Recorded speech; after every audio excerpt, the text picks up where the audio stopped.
En avance sur son temps, Félix Houphouët-Boigny était pour beaucoup de membres de son entourage un visionnaire. Celui que l'on surnommait le bélier de Yamoussoukro voulait par-dessus tout bâtir une Côte d'Ivoire moderne et modèle.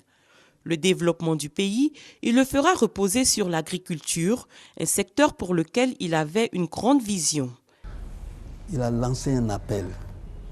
Il dit qu'il faut détruire vos vieilles plantations pour utiliser les nouvelles variétés.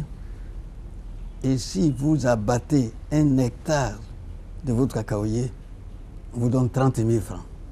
Voici comment nous sommes devenus premier producteur mondial de cacao. On parlera alors dans les années 70 de miracles ivoiriens. En même temps qu'il était en train de faire dans des régions appropriées, dont les surfaces de sol sont appropriées telle ou telle spéculation, le coton dans le nord, le cacao et le café dans l'ouest et dans l'est.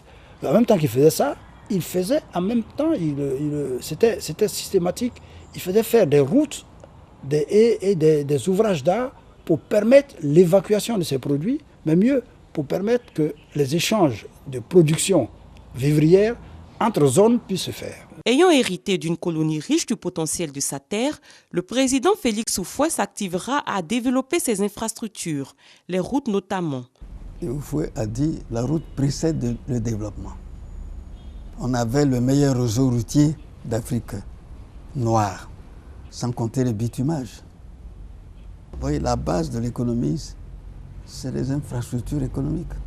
La Côte d'Ivoire moderne, le président Félix Houphouët-Boigny avait pour ambition de la bâtir avec des hommes et des femmes bien formés.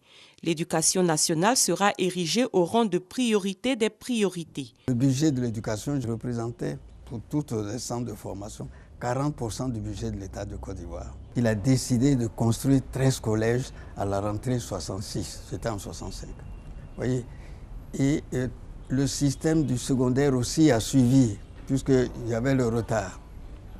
Et les 13 collèges, chaque année, on faisait les agrandissements nécessaires. Sur cette longue liste s'ajoute la radiodiffusion-télévision ivoirienne. Lui, il était toujours en avant au Houphouët-Boigny.